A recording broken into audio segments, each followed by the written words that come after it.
But at any rate, tell me what you're thankful for otherwise, Jason. I don't know if I want to now, Ben. We went from a Ben's Bulls Bliss segment to me saying there's going to be no blues whatsoever to you providing said blues. And now I have to follow that up with this happy-go-lucky conversation about what I'm thankful for. I'll give it my best shot. So what I originally put was, what am I thankful for in the NBA? I'll get to that in a minute. Of course, I'm thankful for my family, my friends, good health, and our great podcast. I'm thankful for you. We get to do this every week. It's a true joy for me, this being both of our passions in life, getting to talk sports.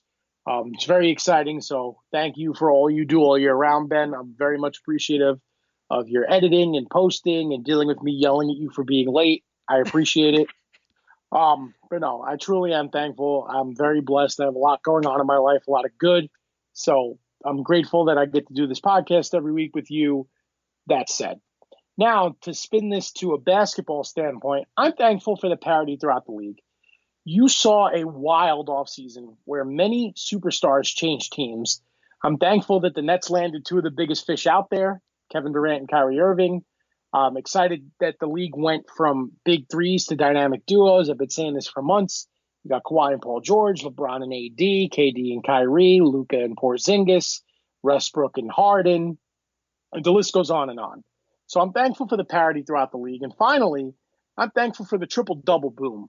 Because after Oscar and Magic and Jason Kidd, and to an extent LeBron James and Russell Westbrook, to now the triple-double machine that is Luka Doncic, I'm excited that on any given night, when there's, 6 or more games, if Doncic, Westbrook, LeBron, Giannis, Kawhi, all those guys are playing, there is a more than 50% chance that one of those names I just mentioned will get a triple-double. So I'm excited about the league. I'm thankful for the league. I'm thankful for the parity. I'm thankful for the talent and just giving us material to go back and forth with each and every week. So I'm just overall in a thankful mood, and I'm very excited for Thanksgiving in general.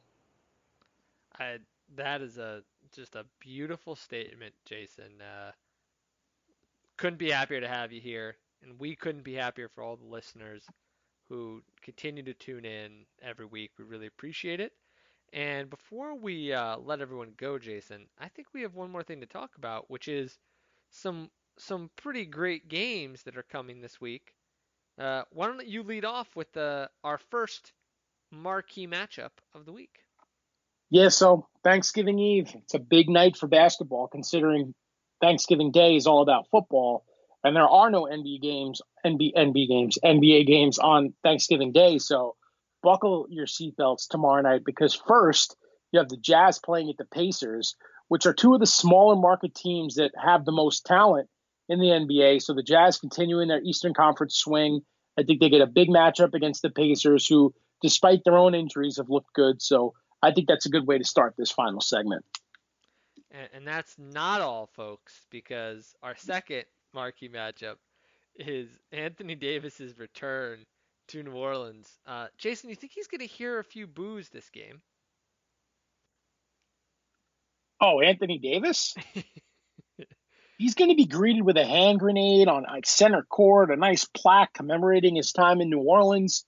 No, I mean, I originally had something else for marquee matchup 2, and then when I saw it's Anthony Davis's return to New Orleans, I'm like, man, we got to fit this in and just have 2 Thanksgiving Eve games, because it's going to be an exciting night of hoops. And before we move on to our third, I just have to tell you that I had to explain to 2 of my coworkers what the LeBron-assance was. One of them absolutely loved it, and the other one thought it was the cheesiest thing ever. So mixed bag, Ben, mixed bag. Yeah, I'm gonna go whatever the line is set for the amount of boos that he's gonna get. I'm gonna take the over. I think New Orleans is gonna boo the ever loving you know what out of Anthony Davis upon his return, especially with him going to the Lakers. So give us our last one though, Jason, which also features the Lakers. Yeah, I mean, how do we go a week of marquee matchups without mentioning Luka? We did not plan that, but that was excellent. Sunday, December 1st. We didn't really talk too much about the Lakers tonight. They're an NBA best 15-2, but the schedule gets much harder this month, and I think that starts with the Mavericks making a trip to Staples Center on Sunday, December 1st, and kicking off Christmas season with a headbanger going up against the Los Angeles Lakers. So there you have it. Yeah, do not sleep on that Luka Doncic MVP. My goodness, he's gonna get some votes, and you're gonna get some votes, Jason, for best podcast partner out there. Uh, and Well, how with could that be if I'm voting for you?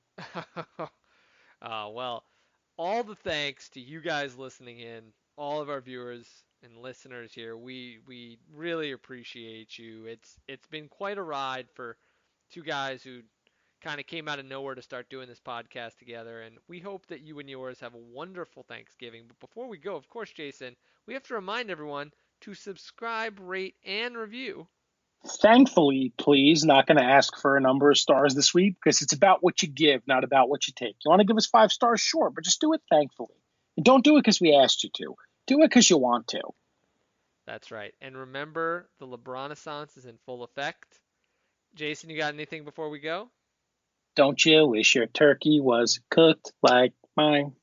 Don't you wish turkey paired well with wine?